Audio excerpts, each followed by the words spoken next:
31e jour. Pratique en l'honneur de Saint Joseph. Premier point. Pratique de chaque jour. Arrivé au terme de ce beau mois de mars qui nous a procuré tant de consolation, que nous reste-t-il à faire, âme chrétienne, sinon de clore nos pieux exercices par des résolutions pratiques qui nous aideront à persévérer dans le culte d'amour et de vénération que nous avons voué à Saint Joseph. Eh bien, chaque jour, nous réciterons une prière en l'honneur de notre saint patron, celle qui conviendra le mieux aux inspirations de notre piété. Nous contracterons l'habitude de prononcer matin et soir les trois noms de Jésus, Marie, Joseph. Ces noms bénis seront pour nous comme une oraison jaculatoire que nous redirons dans la journée, et plus spécialement dans les moments de tentation et de danger, ou bien lorsqu'il s'agira d'accomplir un sacrifice qui coûtera davantage à notre esprit, à notre cœur ou à nos sens. Sainte Gertrude vit les habitants du ciel incliner la tête en signe de révérence au moment où ces religieuses, récitant l'office en chœur, proféraient le nom de Joseph.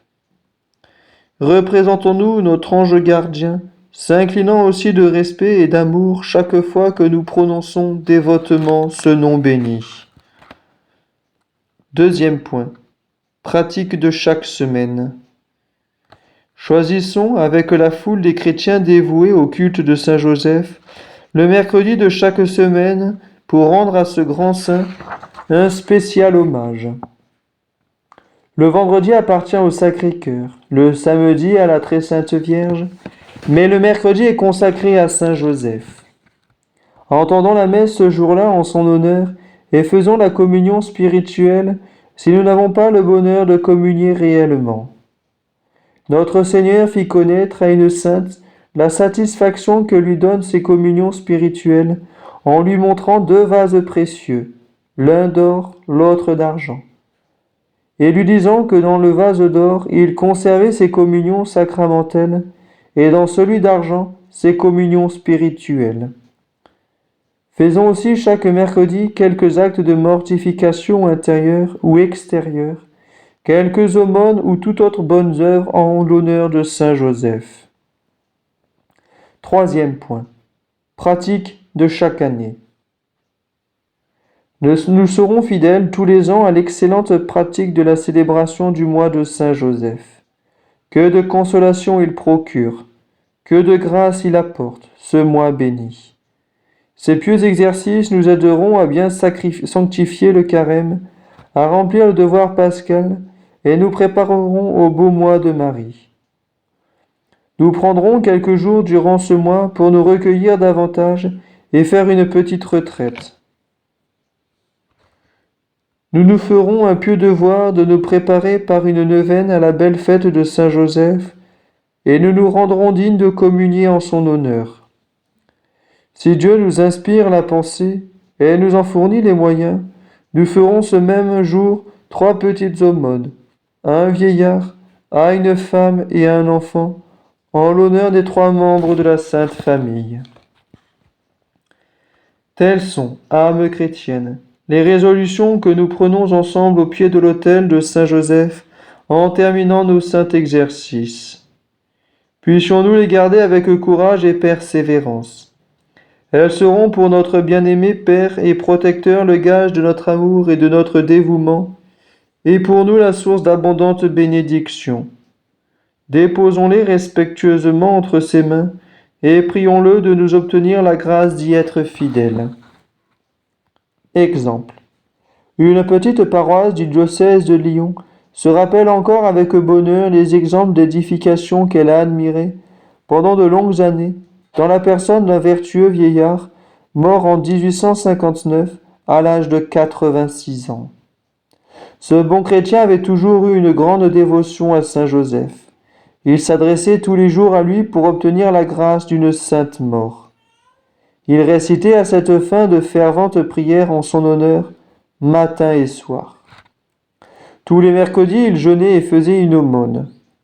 Chaque année, il communiait dévotement le 19 mars, fête de Saint Joseph, et il appelait ce jour le plus beau jour de sa vie.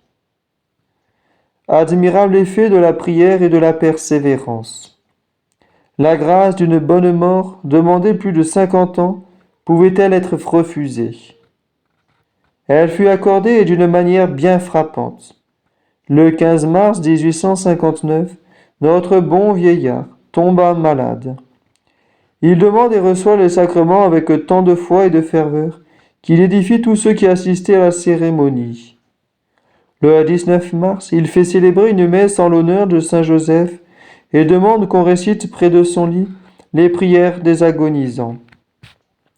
Le prêtre venait de terminer la consécration quand le malade, levant les yeux au ciel et croisant les bras sur sa poitrine, prononce distinctement les noms de Jésus, Marie et Joseph et rend doucement le dernier soupir.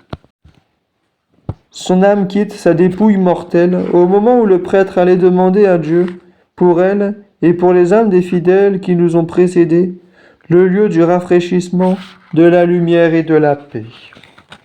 Oh la belle mort!